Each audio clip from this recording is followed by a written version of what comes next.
ایک ایسی تیار ہو جائیں، ایک انوکھی دعوت، جی ہاں امیزنگ ایک ایسی دعوت ہوئی تھی۔ آپ نے کہا کہ اے فاطمہ، آج میرے بھائی عثمان غنی نے نبی پاک علیہ الصلوۃ والسلام کی بڑی ہی شاندار دعوت۔ اب دعا مانگ کر بی بی فاطمہ رضی اللہ تعالیٰ عنہ نے ہانڈیوں کو چولہوں پر چڑھا دیا۔ ناظرین، ان ہانڈیوں میں کچھ بھی نہیں تھا، ہانڈیاؤں کو ان جو برتن تھے وہ سارے کے سارے جنتی خانوں سے بھر گئے۔ اس یعنی میری بیٹی کا نام فاطمہ اس لیے رکھا گیا کیونکہ اللہ تعالیٰ نے اس کو اور اس سے محبت رکھنے والوں کو دوزخ سے آزاد کیا ہے۔ آخر کار حضور کی وفات کے 6 ماہ بعد 3 رمضان مبارک کو آپ اس جہان فانی سے رخصت ہو کر پیارے آقا سے جا ملی۔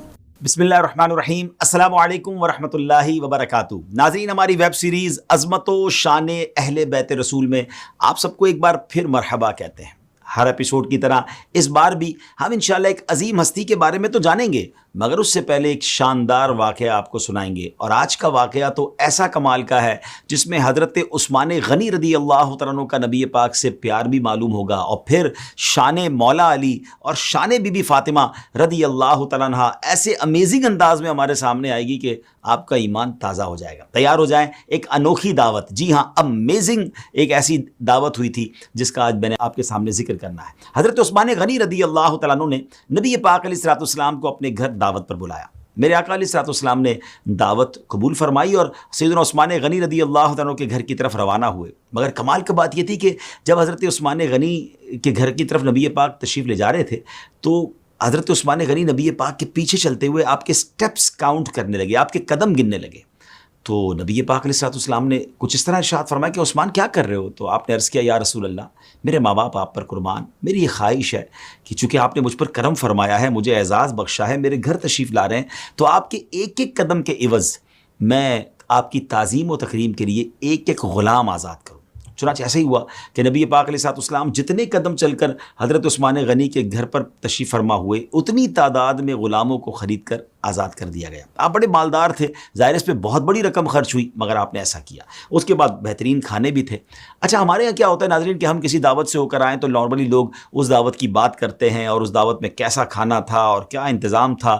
بعض اوقات اس کو اچھے انداز میں لوگ بیان کرتے ہیں، بعض اوقات اس کا بھی نیگیٹو امپیکٹ ہوتا ہے، مگر یہ تو بڑوں کی دعوت تھی، نبی پاک کی دعوت تھی، صحابہ کرام کی دعوت تھی، مولا علی شیر خدا کرم اللہ تعالی وجہ الکریم بھی اس دعوت میں تھے۔ آپ جب یہ انداز دیکھا، یہ محبت دیکھی، یہ نبی پاک کے قدموں کے گن کر غلاموں کو آزاد کرنا دیکھا، تو آپ گھر آئے۔ جب گھر آئے تو بی بی فاطمہ رضی اللہ تعالیٰ عنہ سے آپ نے کہا کہ اے فاطمہ، آج میرے بھائی عثمان غنی نے نبی پاک علیہ الصلوۃ والسلام کی بڑی ہی شاندار دعوت کی ہے اور آپ کے ہر قدم کے بدلے ایک ایک غلام آزاد کیا ہے۔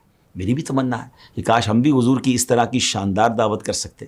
اب سیدہ کائنات نے جب اپنے شوہر نامدار مولا علی شیر خدا کی یہ خواہش کو سنا تو کمال کی بات فرمائی کہ حضور یہ تو بڑی اچھی خواہش ہے، آپ جائیے اور آپ بھی نبی پاک علیہ الصلوۃ والسلام کو اپنے گھر کی دعوت دیجیے، ہمارے گھر میں بھی اسی قسم کا سارا انتظام ہو جائے گا۔ اب مولا علی شیر خدا کرم اللہ تعالی وجہ الکریم یہ جانتے تھے کہ ہمارے گھر میں تو کھانے پینے کے بھی پرابلمز ہیں، 2 دن کے فاقے ہو جاتے ہیں، مگر وہ جانتے تھے کہ یہ بات کون کر رہا ہے، یہ خاتون جنت کر رہی ہیں، نبی پاک علیہ الصلوۃ والسلام کی پیاری شہزادی کر رہی ہیں۔ تو آپ بے دھڑک پیارے آقا علیہ الصلوۃ والسلام کی بارگاہ میں حاضر ہوئے اور دعوت دے دی، اور نبی پاک علیہ الصلوۃ والسلام نے صحابہ کرام کی کثیر جماعت کو لیا اور اپنی پیاری بیٹی کے گھر تشریف لے آئے۔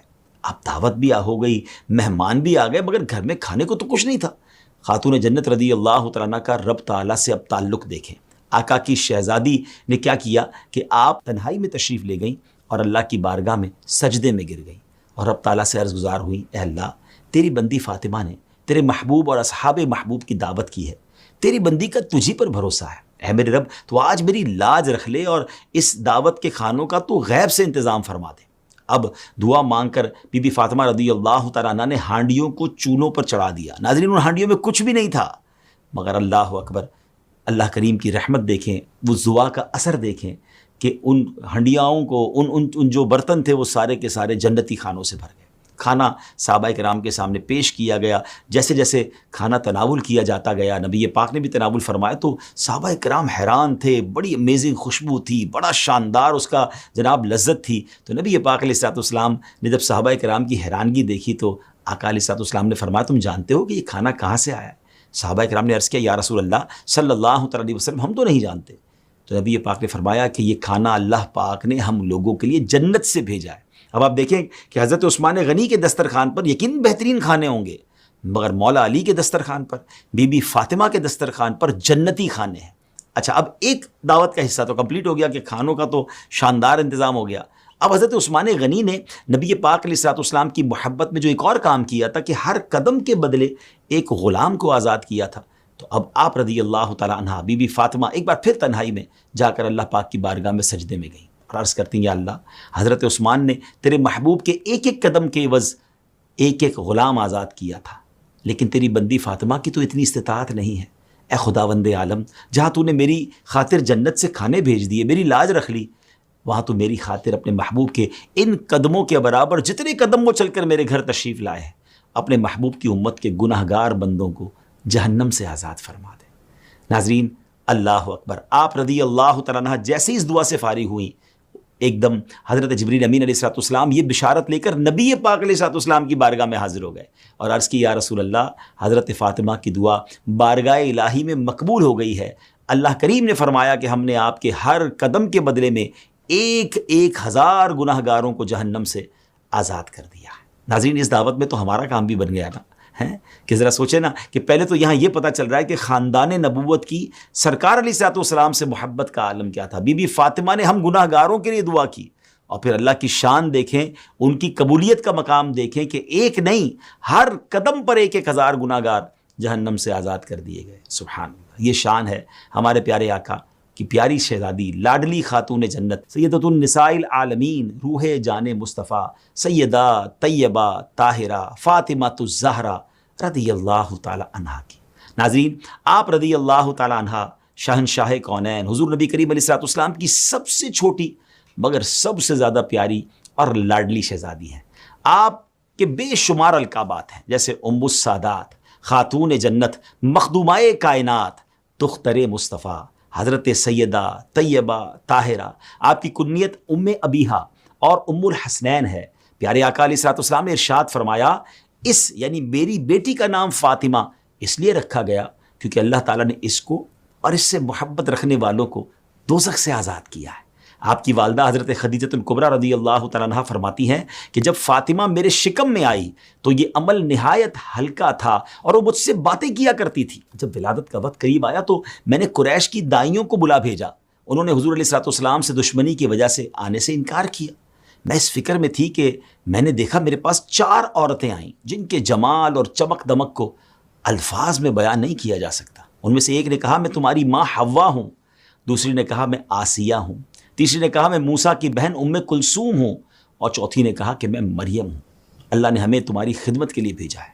4 عظیم خواتین، بی بی خدیجہ رضی اللہ تعالیٰ عنہا کی، یوں سمجھیے کہ جب حمل کا وقت آ رہا ہے، جب ولادت کا وقت آ رہا ہے، بی بی فاطمہ کا دنیا میں آنے کا وقت آ رہا ہے، تو کیسی عظیم خواتین آپ کی خدمت کے لیے آئیں۔ آپ رضی اللہ تعالیٰ عنہ نے پیارے آقا علیہ الصلوۃ والسلام کے دامن کرم سے تربیت پائی۔ والدہ ماجدہ سیدہ خدیجہ رضی اللہ تعالیٰ عنہ نے بھی اپنی لاڈلی بیٹی کی پرورش اور تربیت میں کوئی کسر باقی نہیں رکھی، لیکن آپ رضی اللہ تعالیٰ عنہ خاتون جنت کے ساتھ زیادہ وقت نہیں گزار پائیں۔ چھوٹی عمر میں ہی حضرت خاتون جنت کے سر سے والدہ ماجدہ کا سایہ اٹھ گیا۔ آپ رضی اللہ تعالیٰ عنہ کا بچپن بڑی مشقتوں میں گزرا۔ وہ تمام اذیتیں جو کفار مکہ نے پیارے آقا علیہ الصلوۃ والسلام کو پہنچائیں، سیدہ کائنات کو بھی ان کا سامنا کرنا پڑا۔ 3 سال تک شیب ابی طالب میں قید و بند کی تکلیفیں نبی کریم علیہ الصلوۃ والسلام اور خاندان کے دیگر افراد کے ساتھ آپ نے بھی برداشت کی۔ آپ رضی اللہ تعالیٰ عنہ اپنے بابا جان رسول خدا صلی اللہ تعالیٰ علیہ وسلم سے بے انتہا محبت فرماتی تھی، انہیں اپنی جگہ بٹھاتی، ان کی خوشی سے خوش اور ان کی تکلیف پر غم زدہ ہو جاتی۔ غزوہ احد کے موقع پر شدید جنگ میں کئی صحابہ کرام شہید ہوئے، بہت سے زخمی بھی ہوئے۔ پیارے آقا علیہ الصلوۃ والسلام کے مبارک چہرے پر بھی زخم آیا۔ سیدہ فاطمہ رضی اللہ تعالیٰ عنہا اپنے بابا جان کا مبارک چہرہ پانی سے دھوتی تھیں، مگر خون بند نہیں ہو رہا تھا۔ پھر بالآخر آپ نے کھجور کی چٹائی کا ایک ٹکڑا جلایا اور اس کی راکھ نبی پاک علیہ الصلوۃ والسلام کے چہرے مبارک پر جو زخم تھا وہاں رکھا، جس سے خون تھم گیا۔ آپ سرکار دو عالم علیہ الصلوۃ والسلام کی تکلیف دیکھ کر بے چین ہو جایا کرتی تھی۔ ایک مرتبہ آپ پیارے آقا علیہ الصلوۃ والسلام کی خدمت میں حاضر ہوئی تو آپ کی آنکھیں آنسو بہا رہی تھیں۔ سرکار نے اپنی شہزادی سے رونے کی وجہ پوچھی تو عرض کیا میں کیوں نہ آنسو بہاؤں؟ کفار قریش کا ایک گروہ حجر اسود کے پاس لات و عزا اور منات کی اس بات پر قسم کھا رہا ہے کہ آپ کو دیکھ لیا تو وہ آپ کو شہید کر دیں گے۔ آپ نے ارشاد فرمایا کہ بیٹی میرے پاس وضو کا برتن لاؤ. پھر آپ نے وضو کیا اور مسجد کی طرف تشریف لائے. کفار نے آپ کو دیکھ کر کہا یہ رہے وہ، لیکن پھر سب کی نظریں جھکی کی جھکی رہ گئیں. پیارے آقا نے ایک مٹھی کنکری ہاتھ میں اٹھائی اور ان کے چہروں پر مار کر فرمایا شاہت الوجوہ، یعنی ان کے چہرے بگڑ جائیں. اس کا نتیجہ یہ ہوا کہ جس آدمی کو بھی وہ کنکری لگی وہ بدر کے دن کفر کی حالت میں جہنم رسید ہوا. ایک مرتبہ نبی پاک علیہ الصلوۃ والسلام صحن کعبہ میں نماز ادا کر رہے تھے. وہاں خاندان قریش کے کچھ افراد بھی موجود تھے. ان سے ابو جہل نے کہا کون ہے جو فلاں قبیلے کے ذبح کیے ہوئے اونٹ کی اوجڑی لائے اور اسے محمد صلی اللہ تعالیٰ علیہ وسلم کے کاندھوں پر ڈال دے، معاذ اللہ. پھر ان میں سے ایک بدبخت عقبہ بن ابی معیط اٹھا اور اس اوجڑی کو لا کر سید عالم علیہ الصلوۃ والسلام کے کندھے مبارک پر ڈال دیا. اس وجہ سے میرے آقا علیہ الصلوۃ والسلام دیر تک سجدے میں ٹھہرے رہے. اس کے بوجھ کی وجہ سے آپ سے اٹھا تک نہیں جا رہا تھا. یہ منظر دیکھ کر کفار ٹھٹھا کر رہے تھے.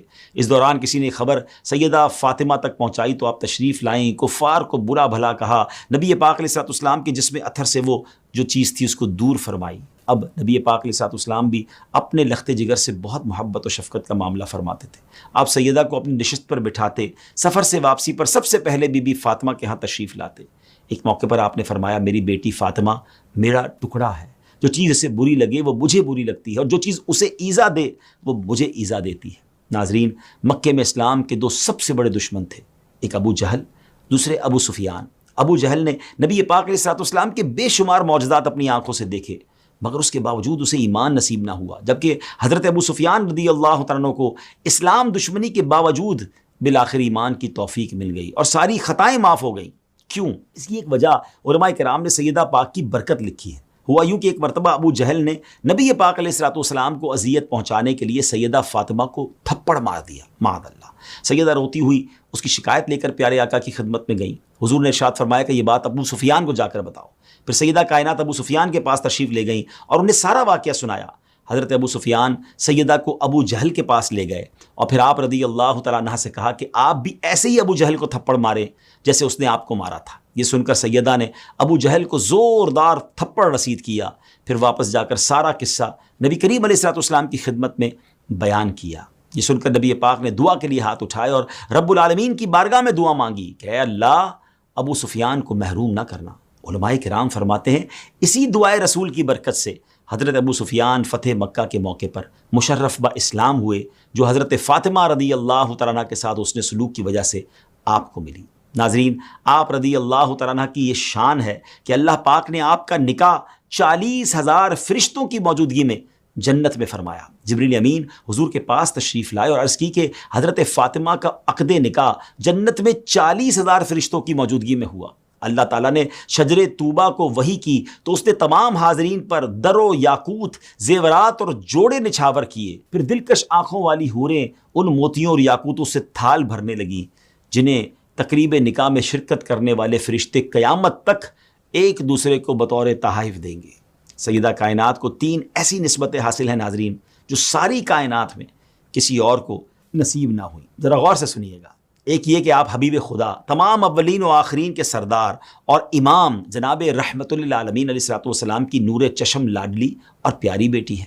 دوسری نسبت یہ ہے کہ آپ سید الاولیاء، تاجدار اہل بیت، مولا علی شیر خدا، مشکل کشا کرم اللہ تعالی وجہ الکریم کی زوجہ محترمہ ہیں. تیسری نسبت یہ ہے کہ آپ تمام جوانان جنت کے سردار حسنین کریمین کی والدہ ماجدہ ہیں. آپ سید الشہداء سیدنا امام حسین کی والدہ ہیں جو کاروان عشق کے سالار ہیں.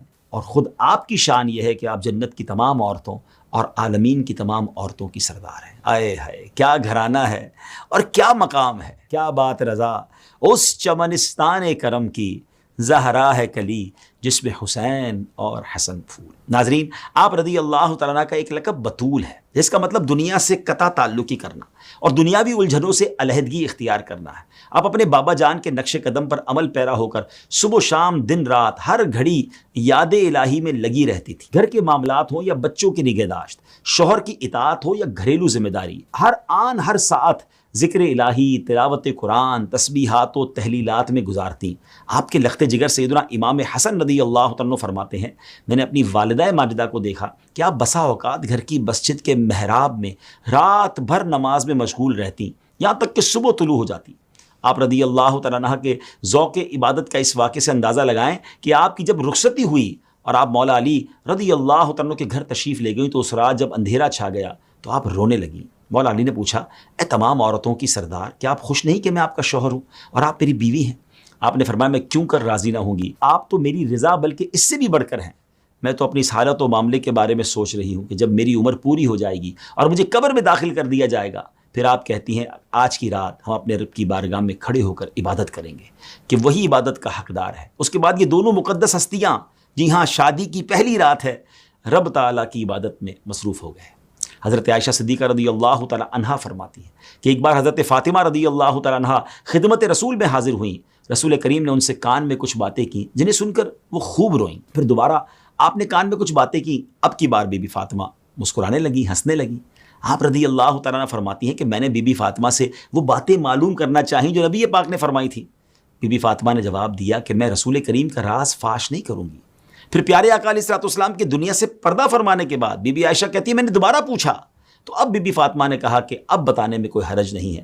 پھر آپ نے بتایا کہ اس دن پہلی سرگوشی میں آپ صلی اللہ تعالیٰ علیہ وسلم نے یہ فرمایا تھا کہ جبریل ہر سال رمضان میں ایک بار قرآن مجید کا دور کیا کرتے تھے، لیکن اس سال انہوں نے 2 بار دور کیا۔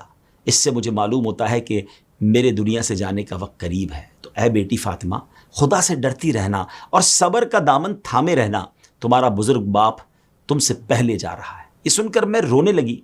پھر آپ علیہ الصلوۃ والسلام نے میرے کان میں یہ بات کہی کہ اہل بیت میں تم سب سے پہلے مجھ سے ملو گی، یعنی تمہاری وفات میری وفات کے بعد سارے اہل بیت سے پہلے ہوگی۔ یہ سن کر میں بہت خوش ہوئی اور ہنسنے لگی۔ چنانچہ ایسا ہی ہوا کہ آپ رضی اللہ تعالیٰ عنہ نبی پاک علیہ الصلوۃ والسلام کے ظاہری پردہ فرمانے کے بعد حضور کی یاد اور جدائی میں بے چین رہتی۔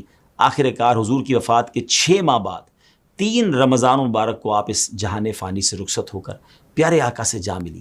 صحیح قول کے مطابق اسلام کے پہلے خلیفہ حضرت امیر المومنین ابو بکر صدیق رضی اللہ تعالیٰ عنہ نے آپ کی نماز جنازہ پڑھائی۔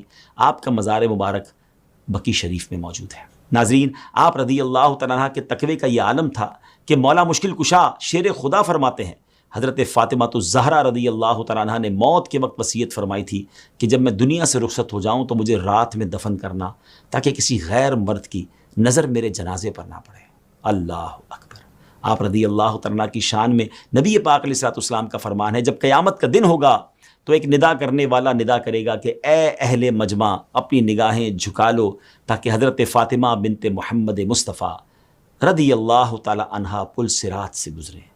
سبحان اللہ، کیا انداز ہے پردے کا۔ محشر کے دن بھی یہ انداز ہوگا، جنازے کے وقت کی وصیت بھی یہ ہے۔ کتنا شاندار میسج ہے باقی ہمارے گھر کی اسلامی بہنوں کے لیے کہ پردہ کتنی بڑی چیز ہے۔ اے خاتون جنت کی کنیزوں، ہم کہتے تو ہیں کہ ہم پنجتن کے غلام ہیں، مگر خواتین کے لیے بی بی فاطمہ کا پردہ رول ماڈل ہے۔ اللہ ہمیں اس کی برکت نصیب فرمائے۔ پروگرام کو اختتام کرنے سے پہلے ایک بیوٹیفل ہم گولڈن ورڈ سنتے ہیں، اقوال زری سنتے ہیں، اور آج مولا علی کا ایک فرمان سنتے ہیں۔ آپ فرماتے ہیں 3 عادتیں مردوں میں بری ہیں مگر عورتوں میں اچھی ہیں۔ نمبر 1 بخل، نمبر 2 خود پسندی، اور نمبر 3 بزدلی۔ اس کی وضاحت علماء کرام اس طرح فرماتے ہیں کہ عورت بخیل یعنی کنجوس ہوگی تو اپنے اور شوہر کے مال کی حفاظت کرے گی، خود پسند ہوگی تو ہر کسی سے نرم گفتگو ناپسند کرے گی، اور بزدل ہوگی تو ہر شے سے گھبرائے گی، لہٰذا گھر سے باہر نہیں نکلے گی اور اپنے شوہر کے ڈر سے تہمت کی جگہوں سے بچے گی۔ کہتے ہیں نا، بڑوں کی باتیں بڑی ہوتی ہیں۔ اللہ کریم ہمیں مولا علی کا، بی بی فاطمہ کا فیضان نصیب فرمائے۔ ناظرین، اگلے ایپیسوڈ میں ایک اور عظیم ہستی کا ذکر ہوگا انشاءاللہ۔ ہمیں